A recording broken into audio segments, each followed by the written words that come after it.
40대 퇴직하고 2개월 만에 월 순익 500만 원을 벌었다. 이런 영상들 보면 부럽기도 하고 어떻게 했는지도 궁금하잖아요. 오늘 딱 정해드릴게요. 온라인 부업을 처음 시작하시는 분들은 그냥 이렇게 시작하세요. 10분 정도의 영상을 보시면 학교장터 쇼핑몰 부업 당장 시작할 수 있습니다. 이 영상대로 시작하시면 앞으로 어떤 부업을 해야 될지 고민하는 일은 절대 없을 거예요. 왜냐면 너무나 안정적으로 현금 흐름을 만들 수가 있는데 수입은 일반 직장인 월급보다 크기 때문인데요.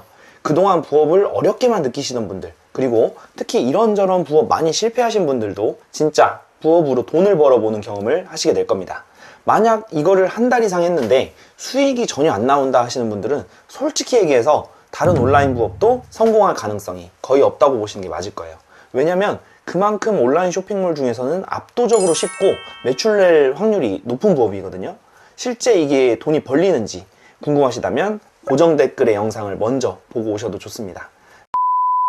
네, 안녕하세요. 동기부여입니다. 제가 저번 영상에서 그대로 따라 하실 수 있게 학교장터 그대로 따라하세요 시리즈를 만들어 보겠다고 했죠. 오늘은 그 두 번째 시간입니다. 안녕하세요, 장터원님. 네, 안녕하세요. 네, 지난 시간에는 온라인 판매 종류별 특징을 좀 알아보았는데요. 오늘은 조금 더 깊게 한번 들어가 볼 거예요. 그 중에서도 이 학교장터가 대체 어떤 수익 구조를 가지고 있고 시작하기 전 준비물은 무엇이 있는지, 그리고 우리 학교장터로 돈을 벌기 위해서 꼭 알아둬야 할 것, 이런 거에 대해서 또 이야기를 해보는 시간을 가져볼 건데요. 저도 지금 하고 있는 이 학교장터 진짜 쉬운 시장도 맞고 또 그리고 돈도 벌리거든요. 근데 그렇다고 막 인터넷에 막 널려있는 검증되지 않는 이런 정보들, 이런 이상한 정보들 듣고서 시작을 하시면 진짜 큰일 나요. 그래서 오늘은 그런 정보들 하나하나 다 팩트체크도 해볼 예정입니다. 우선 대표님, 학교장터 지금 시작해도 수익이 나나요? 돈이 벌리는 시장은 맞나요? 그거 왜 저한테 물어보시죠? 장터원님 지금 수익 잘 내고 계시나요? 근데 저는 좀 꾸준히 하니까 지난달에도 한 순수익 한 610만 원 정도 내고 있고 네, 그 매출이 점점 늘고 있는 거잖아요. 네, 그쵸. 그러면 답변이 이미 된 것 같긴 하는데 근데 대표님이 말씀하신 대로 네네. 좀 상품 수가 늘어나면서 수익이 좀 점점 올라가고 있는 건 맞아요. 네네. 근데 저는 지금 이제 1년 정도 했으니까 사람들은 지금 시작하는, 지금 시작해도 그럴 수도 있겠네요. 지금 시작해도 늦지 않았는가, 이게 진짜 궁금해 하거든요. 아, 이제 보통 우리 블루오션, 레드오션 뭐 이렇게 얘기하잖아요. 레드오션이 되었다는 것은 물건은 사는 사람보다 파는 사람이 더 많아졌다는 거잖아요. 뭐 꼭 1대1로 비교했을 땐 아니겠지만 그 비율을 얘기하는 건데 예, 근데 이제 학교장터 사람들 너무 많이 들어와서 이제 끝물인 거 아니야? 이게 걱정이신 거잖아요. 맞아요. 네, 그게 걱정이죠. 맞아요. 그래서 공식적으로 나온 최신 자료를 보여드리는 게 훨씬 좋을 것 같습니다. 올해 이제 초에 수요기간, 그러니까 제품을 구매해 주시는 기간인 거죠. 가입되어 있는 기간만 해도 16,000개가 넘어요. 근데 공급업체 수는 10,000명이에요. 어머, 그거보다 훨씬 적네요? 1대1도 안 되는 거죠. 오. 그래서 공급자에 한참 못 미치는 건데 학교에서 매년 학교장터에 쓰는 돈이 1조가 넘습니다. 근데 여기서 물건 팔고 있는 사람들은 고작 10,000명이라는 거예요. 1조가 넘는 시장에 10,000명밖에 안 들어와 있는 거예요? 맞아요, 맞아요. 2011년부터 시작해서 매년 거래 건수도 계속 늘고 있고 거래 주체도 늘고 있습니다. 그러니까 거래 기간도 늘고 있습니다. 근데 이 정도면 말 다 했죠. 돈을 벌기 위해서는 이런 시장의 특성을 빨리 알아보는 안목도 매우 중요하다고 생각합니다. 아, 이거 들으니까 약간 그거 같은데? 우리 맨날 그때 비트코인 샀어야 되는데 맞죠. 맨날 이러잖아요. 그쵸. 부업 시장에서는 예전에는 이제 스마트 스토어 물건을 올리기만 해도 남들이 잘 모르고 많이 진입 안 했을 때, 그럴 때는 이제 올리기만 해도 팔릴 때가 있었잖아요. 맞아요. 그때 내가 또 스마트 스토어를 했었어야 되는데. 요즘에는 그때 스마트 스토어를 했었어야 되는데 하신단 말이에요. 그리고 이제 나중에서야 학교장터 시작할 걸, 이런 분들도 분명히 생기실 거예요. 분명히 있으실 것 같아요. 분명히 생기십니다. 네. 그리고 실제로 우리 수강생들 중에서 막 1년 넘게 고민하시다 오시는 분들. 그런 분들도 계시죠. 네. 1년 고민했다가 수강 신청하시는 네, 분들. 그리고 나중에 이제 진짜 시작할 걸 라고 맞아요. 네, 그래서 제가 오늘은 좀 사람들이 궁금해하는 좀 몇 가지 질문들을 좀 가져왔는데요. 그 질문들이랑 한번 같이 봐볼 거예요. 이 학교 장터를 처음 시작을 하시려는 분들에게는 되게 도움이 많이 될 질문들이거든요. 우선 가장 기본적인 질문, 이 학교 장터 학교에서 구매를 해주시는 걸까요? 네, 학교 장터는 다른 말로 이제 S2B라고 하는데, S가 스쿨을 얘기하는 거고 B가 비즈니스를 얘기하는 겁니다. 그래서 공공 조달 시스템인데 학교나 관공서에서 이용하는 쇼핑 플랫폼입니다. 가입이 되어 있는 사람들만 이용할 수 있는 폐쇄물 형태고요. 그러면 그런 학교만 이용을 하는 거예요? 이름 때문에 이제 많이 오해를 하시는데 아닙니다. 아까 표에서 보셨다시피 교육기관인 학교에서도 이용을 하시고요. 그 외에 도서관, 교육청, 소방서 이런 지자체에서도 많이 이용을 하십니다. 계속 그 범위는 확대되고 있고요. 그러면 이 학교 장터는 누구나 다 입점이 가능한 거예요? 네, 그럼요. 이게 오해가 많이 있으신데 사업자만 있다면 누구나 입점 가능합니다. 그러면 기존에 다른 사업자가 있으신 분도 당연히 있으실 거 아니에요? 그런 네. 분들은 그냥 기존의 사업자 등록증에 업종 추가만 해서 운영을 하면 되는 거예요? 네, 그렇죠. 이제 통신 판매업이나 아니면 도서 매업을 이미 가지고 계신 분들은 그대로 하시면 되고, 만약에 없으신 분들은 뭐 미용업이랄지 부동산업 이렇게 하시는 분들도 많이 오시거든요. 그런 분들은 업종만 추가하시면 되겠습니다. 그럼 이런 질문도 있었어요. 파산 중인데도 가능한가요? 네, 파산 중이셔도 가능은 합니다. 다만 국가에 내야 하는 세금을 체납하신 분들은 어렵습니다. 학교 장터에서 거래를 할 때 4대 보험 완납증명서가 필요할 때가 있거든요. 이때 세금을 내셔야 하는데 못 내신 분들은 당연히 이 완납증명서 발급이 안 되시겠죠. 그럼 저같이 좀 회사 다니는 사람들은요? 저 같은 경우는 다 월급에서 자동으로 그 4대 보험이 좀 빠져나가잖아요. 네, 그러면 이제 밀릴 일이 없으니까 사실은 그냥 완납증명서 발급을 받아서 이용하시면 됩니다. 오, 나이스인데요? 먼저 그러면 꽁으로 그냥 신경 안 써도 되는 거잖아요, 그거는. 그렇죠. 그러면 그 다음 질문. 이걸 되게 많이 궁금해 하시는데, 이거 좀 개인적으로 저도 시작하기 전에 되게 걱정이 많았었던 거예요. 어떤 거죠? 학교 장터 시작을 하려면 그 초기 투자 비용. 아, 네, 요거 한 얼마 정도가 있어야지 적당할까. 그리고 대답하시기 전에 네. 선서하세요. 과장 없이 사실만을 말하겠다. 이거. 선서하시고 말씀해주세요. 네, 선서. 네. 이거 거짓말하면 바로 뽀록 나는 건데 이런 거 거짓말하면 바보 아닌가요? 그쵸. 진짜 현실적으로 들어가는 비용 말씀드리면은 우선 학교 장터를 시작할 때 필요한 건 딱 두 가지예요. 사업자 등록증과 공인인증서입니다. 나머지는 다 필수사항은 아니거든요. 보통 사업자를 자택으로 하셔도 되고, 그게 어려운 경우에는 사무실을 계약해서 사업자를 내실 수 있습니다. 그리고 공인인증서 발급 비용은 네이버나 학교 장터에서 받으실 수 있고요. 보통 이제 뭐 싸면 한 44,000원 정도 하는 것 같더라고요. 사실 초기 비용은 개인마다 천차만별일 수밖에 없겠죠. 아까 이야기한 것처럼 사업자를 자택으로 하신 경우는 사무실 임대료가 아예 안 나가겠죠. 그러면 공인인증서 비용 44,000원 이 정도만 필요할 겁니다. 그리고 또 프로그램도 사용을 하지 않아요? 몇몇 부업은 약간 프로그램 사용하지 않으면 아예 시작을 못하는 경우도 많잖아요. 프로그램 사용하면 당연히 돈을 썼으니까 편리하긴 하지만 필수는 아닙니다. 지금까지 나온 학교 장터에 이용할 수 있는 프로그램은 두 가지가 있죠. 소싱 프로그램, 등록 프로그램. 근데 그 두 가지 모두가 내가 선택한 제품의 정보를 정리해주고 정리된 내용을 등록해주는 것 같이 단순 노동을 줄여주는 것일 뿐이지, 그게 없으면 학교 장터를 못한다? 절대 아닙니다. 대표님 처음 시작하실 때는 프로그램 없으셨잖아요. 네. 아주 힘들었는데 저는 그때 회사 다니면서 신생아 케어도 도와주면서 프로그램 없이 수동으로 등록을 했었어요. 그래도 그때 순수익으로 월 1,000,000원 찍었었습니다. 지금은 세상이 훨씬 더 좋아졌죠. 그쵸. 네, 확실히 프로그램 덕분에 효율적으로 운영할 수 있는 방법이 생긴 거죠. 아니 그래서 초기 비용이 얼마냐고.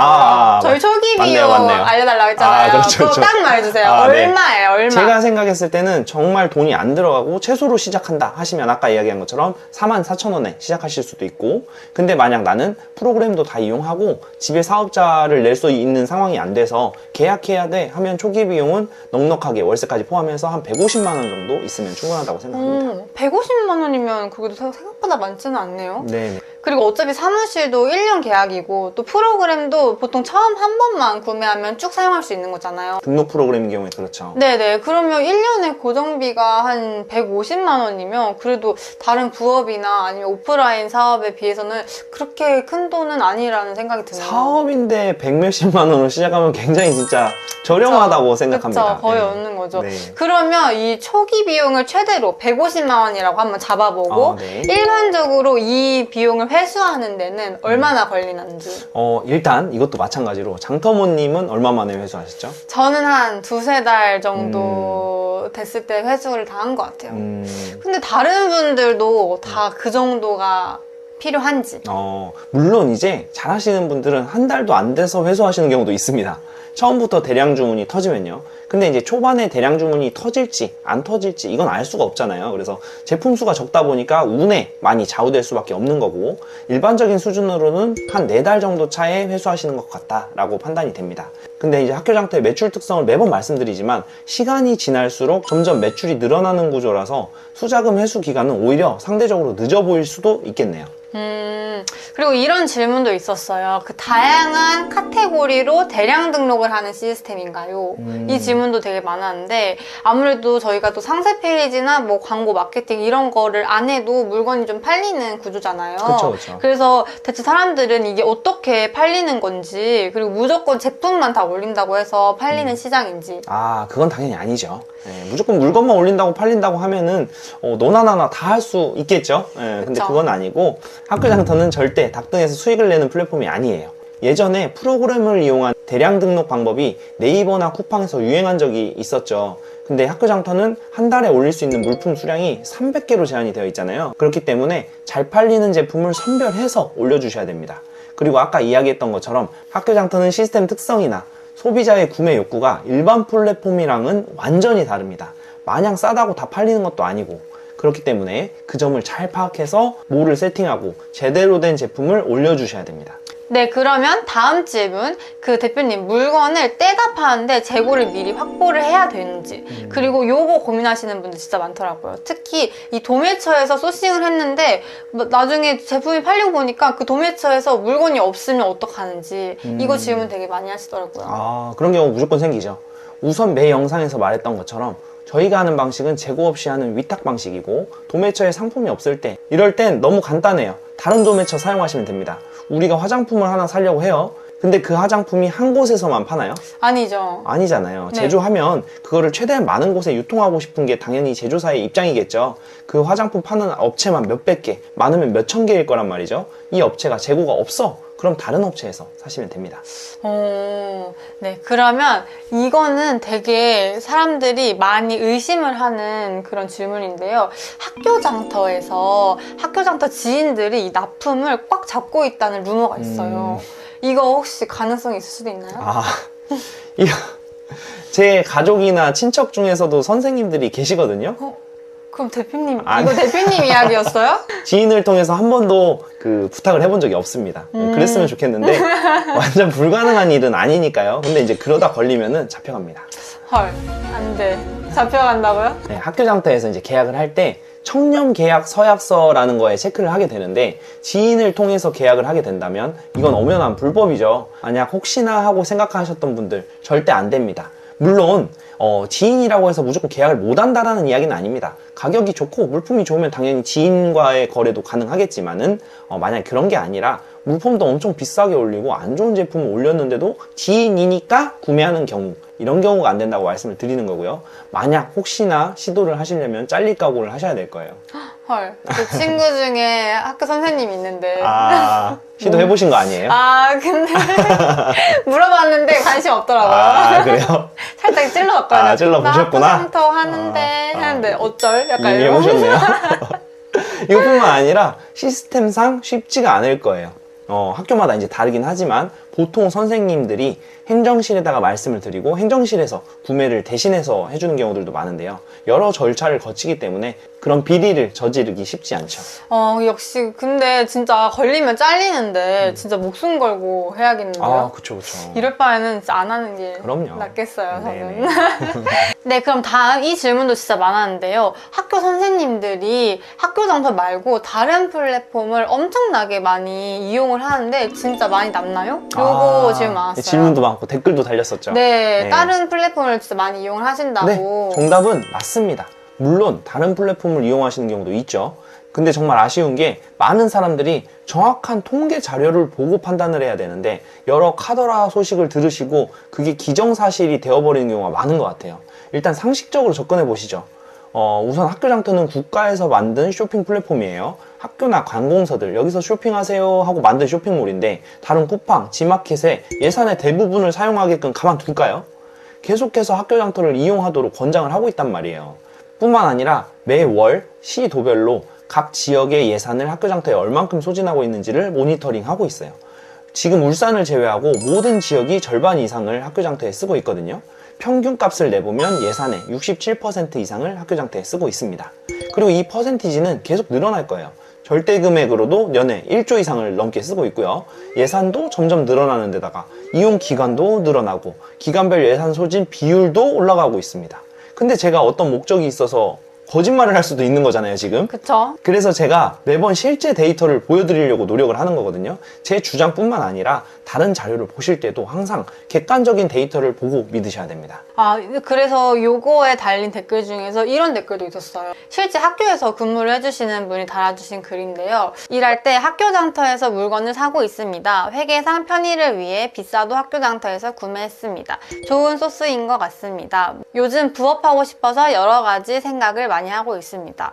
오, 역시 좀 학교장터가 실제 좀 서류 처리에도 좀 용이하다는 장점이 좀 있는 것 같네요. 네, 아무래도 국가 예산을 소진하는 것이기 때문에 돈을 함부로 쓸 수 없겠죠. 그렇기 때문에 더욱 학교장터를 이용하시는 것 같습니다. 댓글 달아주시는 예비 대표님 감사드리고 도움이 되셨다니 정말 다행입니다. 말씀하신 것처럼 수강생분들 중에서도 한평생 학교장터 관련 근무를 하셔도 이걸 사업으로 생각해보지 못한 분들이 많다고 하시더라고요. 근데 직접 해보니까 누구보다 메리트 있다고 생각하고 강의를 들으러 오시는 것 같습니다. 네, 컴온! 자, 그럼 이제 마지막 질문인데요. 이렇게 좋으면 대표님 혼자 가지 왜 소개를 하는 건가요? 네, 그리고 대표님만 또 운이 좋아서 잘 된 거 아닌가요? 네. 아무래도 제가 강의도 하고 있다 보니까 이런 질문들이 정말 많은데요. 진짜 이제는 귀에서 좀 피나지 않으세요? 진짜 이런 질문 많았죠. 근데 앞으로도 이런 질문들은 계속 있으실 것 같아요. 맞아요. 네. 이게 진짜 질리도록 들은 질문이고 답변을 매번 해드리는데 시청자분이 모든 영상과 모든 댓글을 다 보시지는 못하기 때문에 계속 물어보시는 분이 생기는 것 같긴 합니다. 돌려서 말하지 않고 진짜 직설적으로 얘기를 할게요. 한마디로 저한테도 득이 되기 때문입니다. 사람은 누구나 본인에게 득이 되는 행위를 할 수밖에 없잖아요. 단편적으로는 강의비도 물론 벌게 되는 거고요. 근데 강의비는 그렇다고 쳐도 이 노하우를 풀면 대표님이 학교장터 안에서 벌 수 있는 돈은 더 적게 벌 수밖에 없는 거 아니에요? 저도 그렇게 생각했어요. 왜냐면 그게 좀 일반적인 생각이잖아요. 근데 장터모님도 처음에 노하우 유튜브에다 풀 때 본인 매출에 타격을 입을 것 같아서 걱정 제일 많이 하시지 않았나요? 네, 그쵸. 저도 처음에는 그랬었는데 근데 아무리 좀 나눠봐도 매출이 안 줄던데요? 오히려 늘고 있잖아요. 지금 네, 저번 달에도 오히려. 신기록, 저번 그쵸. 달에도 신기록 세우지 않았나요? 맞아요. 그리고 제가 이렇게 좀 알려드리고 하면 또 수강생분들이랑 소통도 좀 더 원활하게 돼요. 맞아요. 아무래도 좀 이렇게 기브앤테이크가 좀 있는 것 같아요. 이런 심리상. 네네. 그러다 보니까 좀 더 그 대표님들의 얘기도 또 많이 듣게 되고 네. 하면서 오히려 그 전보다 학교장터 관련된 지식들이 더 많이 늘어나는 느낌? 근데 제가 이제 학교장터를 처음 시작했을 때를 생각해보면 그때는 이제 전문적인 강의도 당연히 없었고 주변에 학교장터를 하는 사람도 아무도 없었어요. 아까 이야기했듯이 지금 같은 편한 프로그램 당연히 없었죠. 너무 외로워. 너무 진짜 힘든 싸움이었습니다. 근데 제가 주변에 학교장터를 알리고 작은 커뮤니티도 생기고 그러다 보니까 프로그램도 개발되고 정보도 공유하고 요즘에는 단톡방도 생겼죠. 네, 이제 네. 와글와글 장터예요. 요즘. 그렇죠. 그 덕분에 아이러니하게도 정보를 나눈 저 또한 그런 것들을 누리게 되는 거잖아요. 덕분에 학교장터도 더욱 효율적으로 운영도 할 수 있게 됐고요. 수익은 뭐 말할 것도 없죠. 네, 그 정보를 나누면 오히려 경쟁자가 늘어서 좀 손해인 거 아닌가라고 생각을 하기 쉬운데 오히려 좀 판이 더 커지면서 좀 본인에게도 좀 이득이 된 거네요. 저는 이제 나누면 손해라고 생각하지를 않습니다. 저와 연관된 모든 것들이 잘 돼야 제가 더 잘 된다고 생각하거든요. 예를 들어 볼까요? 제 수강생분들이나 구독자분들이 잘 되는 게 저한테 득일까요? 못 되는 게 저한테 득일까요? 당연히 잘 되는 게 들리겠죠. 그럼요. 학교 장터가 좋은 플랫폼으로 점점 발전하는 게 득일까요? 아니면 점점 아무도 입점 안 해가지고 경쟁자 없이 저만 알고 있는 게 이득일까요? 그쵸, 경쟁자가 좀 지금은 늘어나는 게 훨씬 이득인 것 같아요. 네, 물론 폭발적으로 막 갑자기 늘면 그건 좀 얘기가 다르겠지만 그렇지 않다라고 저는 생각을 하거든요. 저는 지금도 수강생분들과 소통하면서 계속해서 다양한 데이터들을 접하고 그것들을 다시 나누면서 서로가 성장하는 선순환 구조를 만들어가고 싶거든요. 그만큼 이제 이 시장에 대한 확신이 있기 때문에 저는 단순히 돈을 버는 것보다 저의 성장은 물론이고 좋은 인연을 통한 선순환 구조를 만들어가는 데 집중을 하고 싶습니다. 저도 그 예시 중 하나 아닌가요? 맞죠, 맞죠. 저도 진짜 처음에는 아무것도 모르는 백수였잖아요. 그게 불과 작년이죠. 네, 불과 작년인데 지금 이렇게 같이 일도 하고 있고 그쵸. 돈도 물론 열심히 벌고 있고 잘 벌고 계시잖아요. 그렇죠. 약간 너 내 동료가 되라. 약간 이런 느낌? 그렇죠, 그렇죠. 이제 저희의 동료가 되는 거죠. 네, 그쵸. 지금은 이제 실제 동료가 되셨잖아요. 그렇죠. 네, 앞으로도 이제 장터무님 같은 인연들이 계속해서 저는 생겼으면 좋겠습니다. 네, 저는 이제 말보다도 실제 결과로 증명하는 사람이 참 멋진 사람이라고 생각하고 핑계를 대지 않는 사람이 진짜 멋진 사람이라고 생각하고 그렇게 되려고 노력을 하는 편이거든요. 저에게는 이제 장터모님도 대표적인 인연이고 프로그램 대표님도 마찬가지고 최근에 인터뷰 출연해주신 대표님과는 또 다른 협업을 진행하고 있거든요, 실제로. 물론 협업을 하지 않아도 소중한 인연이 돼서 개인적으로 뵙는 분들도 계시고요. 제가 가진 능력은 별로여도 인복 하나는 진짜 좋은 사람이라고 생각하거든요. 인정. 장터모님 인정하면 조금 기분이 그런데. 아니시라는 거예요, 그럼? 맞긴 맞는데 기분이 좀 그래요. 감사하게도 진짜 훌륭하신 분들하고 인연이 닿아서 지금까지는 그분들과 하는 협업의 결과까지도 다 좋았던 것 같아요. 인터뷰랑 협업 제안 앞으로도 많이 해주시라고 지금 어필하는 거거든요. 네, 오늘도 인터뷰 끝까지 해주셔서 감사하고 시청해주셔서 너무너무 감사합니다. 다음에도 더 유익한 영상으로 찾아오겠습니다. 감사합니다. 감사합니다.